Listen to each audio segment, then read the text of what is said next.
Ketika seseorang diterpa masalah, persoalan, pergumulan kehidupan, biarlah setiap kita tetap percaya bahwa Tuhan itu tidak pernah meninggalkan sendiri.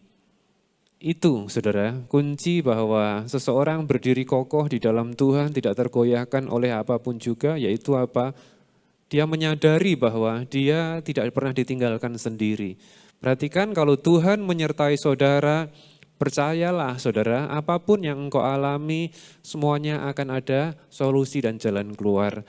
Tantangan boleh ada, masalah boleh terjadi, seberat apapun, percayalah Tuhan ada di pihak saudara. Katakan amin.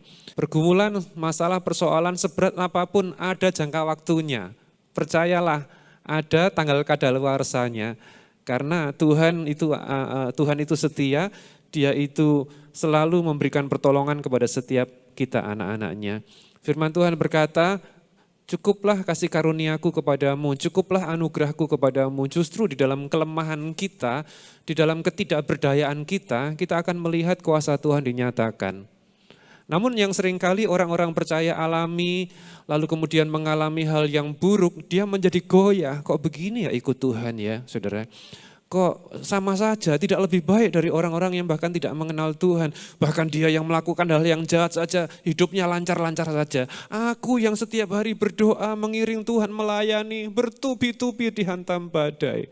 Masalah boleh ada, tetapi mujizat tersedia bagi saudara. Namun yang pasti kita harus pahami bahwa Tuhan bukanlah sumber masalah.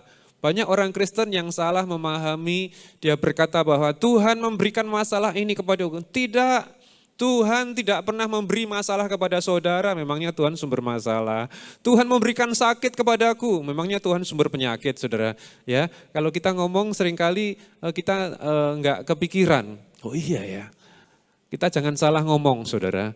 Misalnya masalah ekonomi, masalah keluarga, masalah sakit penyakit, apakah itu datang dari Tuhan? Saya katakan tidak. Tuhan tidak pernah merancangkan engkau miskin. Tuhan tidak pernah merancangkan engkau sakit. Tuhan tidak pernah merancangkan keluargamu berantakan, sama sekali tidak. Tetapi rancangan Tuhan atas saudara dan saya adalah rancangan sukacita, damai sejahtera, diberkati, sehat, kuat, panjang umur, mati masuk surga. Katakan amin.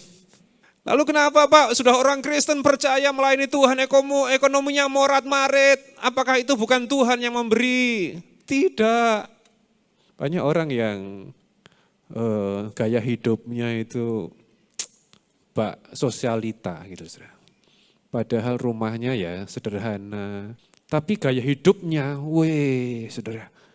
Untuk memenuhi gaya hidupnya dia bahkan rela untuk hutang sana, hutang sini. Lalu kemudian alami persoalan ekonomi, ditagih hutang. Apakah Tuhan, kenapa kau berikan ini kepadaku? Kan lucu kan saudara, kan bukan salah Tuhan. Jadi kita sendiri, rumah tangga misalnya, rumah tangga enggak karu-karuan berantakan. Apakah itu Tuhan yang memberi? Tidak, Tuhan merancangkan rumah tanggamu penuh dengan damai sejahtera. Tetapi ketika seorang suami misalnya enggak memperhatikan istri, enggak peduli kepada keluarga, lalu justru memperhatikan yang lain. Keluarga hancur. Ketika sudah seperti itu, bertanya kepada Tuhan, mengapa kau izinkan keluargaku seperti ini? Siapa yang salah? Demikian halnya juga tentang sakit penyakit. Tuhan bukanlah sumber penyakit, saudara. Tuhan itu adalah sumber kesembuhan. Katakan amin. Bahkan disebutkan Yesus itu adalah kesembuhan. Tuhan itu adalah kesembuhan. Jadi kalau sakit, ya kamu makan seenaknya sendiri. Setiap hari makannya agak kontrol. Semua dimakan. Seringkali Tuhan yang dituduhkan seperti itu, saudara. Ketahuilah bahwa Tuhan itu merancangkan kepada saya dan saudara adalah semua yang baik. Namun perhatikan baik-baik bahwa ketika seseorang alami pergumulan persoalan, Yakobus 1 ayat 13, ketika dicobai janganlah seorang pun berkata, aku dicobai oleh Elohim. Sebab Elohim tidak bisa dicobai oleh yang jahat dan dia sendiri tidak mencobai apa? Siapapun. Lalu pertanyaannya muncul begini, kenapa Pak sering ke orang yang baik kok malah ditimpa masalah, orang yang jahat kok jalannya mulus-mulus saja, orang baik kok cepat mati, orang jahat gak mati-mati. 1 Yohanes 5 ayat 19. Kita tahu bahwa kita berasal dari Elohim dan seluruh dunia berada dalam kejahatan. Seringkali kita tidak melakukan apa-apa lalu diterpa masalah, persoalan. Pernah gak mengalami seperti itu? Bisa jadi, ya, karena dunia berada di dalam kejahatan. Namun Tuhan katakan, disebutkan bahwa anggaplah satu sukacita ketika engkau jatuh di dalam berbagai pencobaan. Tetapi sekali lagi bukan Tuhan yang mencobai ketika engkau dalam pergumulan badai hidup. Saudara, disitulah engkau akan melihat kuasa Tuhan terjadi hari ini. Saya nggak tahu yang engkau alami, mungkin yang ada dalam pergumulan rumah tangga, pergumulan keuangan misalnya, mungkin engkau takut tentang anak-anak saudara, masa depannya bagaimana saudara. Justru ketika engkau mengalami lemah, engkau mengalami tidak berdaya dalam nama Yesus, engkau akan melihat kuasa Tuhan dinyatakan atas kehidupanmu. Yakobus 1 ayat 2-4. Saudara-saudaraku, anggaplah suatu sukacita apabila kamu jatuh ke dalam berbagai pencobaan. Ketahuilah bahwa ujian imanmu itu mengerjakan ketabahan. Biarlah ketabahan itu menyelesaikan sampai akhir, supaya kamu dewasa dan lengkap tanpa kekurangan apapun. Ini yang dimaksudkan adalah dunia penuh dengan pergumulan masalah, tetapi itu jangan membuat engkau putus asa. Justru sebaliknya, buatlah itu menjadi kekuatan dalam hidup saudara. Engkau akan melihat karya nyata Tuhan yang agung dalam hidup saudara. Pernah saya ceritakan kepada saudara, bukan ada seorang yang punya rukonya kebakaran. Secara manusia buruk bukan? Sangat buruk. Dan apa yang terjadi saudara? Tapi dia melihat justru ketika rukonya habis, ludes, rata dengan tanah, dia mengerti akan karya agung Tuhan yang luar biasa. Tetapi dalam keadaan yang buruk, itu Tuhan bisa bekerja dengan luar biasa untuk kebaikan kita. Saudara tahu, rukonya terbakar kan jelek kan saudara, buruk. Tetapi dia dibuka, celikkan matanya. Justru ruko yang sudah rata dengan tanah, dengan ruko-ruko sebelahnya itu saudara, ditawar oleh satu perusahaan besar, kemudian dijadikan usaha yang luas begitu, mall atau apa gitu saudara. Dan dihargai dengan berlipat kali ganda dari harga ketika ruko itu belum terbakar. Saudara, dia ketika ruko itu belum terbakar saudara, dia akan jual ruko itu tetapi enggak laku-laku. Saudara, dan dia melihat Tuhan dalam keadaan yang seburuk apapun, engkau turut bekerja. Tapi dia tidak ngomong begini, Tuhan terima kasih ya Tuhan, rogoku sudah engkau bakar sehingga laku mahal. Bukan Tuhan yang membakar. Ya, percayalah saudara, seburuk apapun yang kau alami, orang boleh mereka-rekakan jahat kepada saudara, Tuhan itu tetap baik. Dan rancangannya yang baik bagimu tidak pernah gagal. Katakan amin. Rancangan Tuhan baik bagiku tidak pernah gagal. Terima kasih telah menyaksikan kebenaran firman Tuhan hari ini bersama kami. Saudara dapat mendukung pelayanan Pastor Yusak Hadi Siswantoro Ministry melalui nomor rekening berikut ini. Tuhan Yesus memberkati.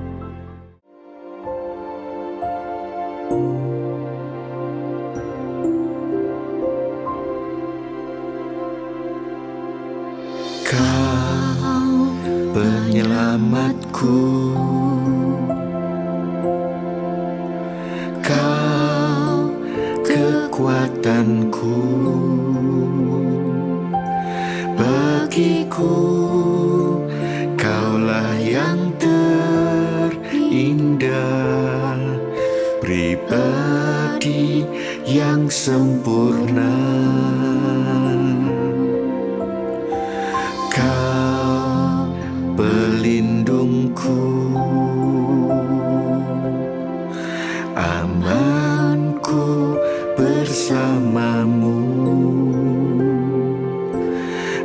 bagiku, Kaulah segalanya. Tuhanku yang sempurna, Yesus, aku di tangan-Mu. Yesus, aku di hati-Mu. Yesus, Dia Immanuel, Tuhan serta kita. Yesus, ku dipegang teguh. Yesus, selalu bersamaku. Yesus, Dia Immanuel, Tuhan serta kita. Dia Immanuel, Tuhan serta kita. Dia Immanuel, Tuhan serta kita. Terima kasih Tuhan, terpuji Engkau Yesus. Kau Tuhan yang tidak pernah meninggalkan kami. Kau senantiasa menyertai. Sebab itu Tuhan, lewati lembah kekelaman pun kami tidak takut bahaya, karena penyertaan-Mu sempurna atas kami. Kami tidak tinggal di dalam kekelaman, kami sekedar melewati, dan di ujung sana ada pesta dengan Tuhan di meja. Dan di ujung sana ada pesta di meja Raja dengan kelimpahan Tuhan. Kami bersyukur kepadamu. Kami menantikan Engkau dengan memuji, menyembah, meninggikan nama Tuhan. Sebab Engkau layak, sebab Engkau mulia. Terima kasih Yesus. Terima kasih Tuhan.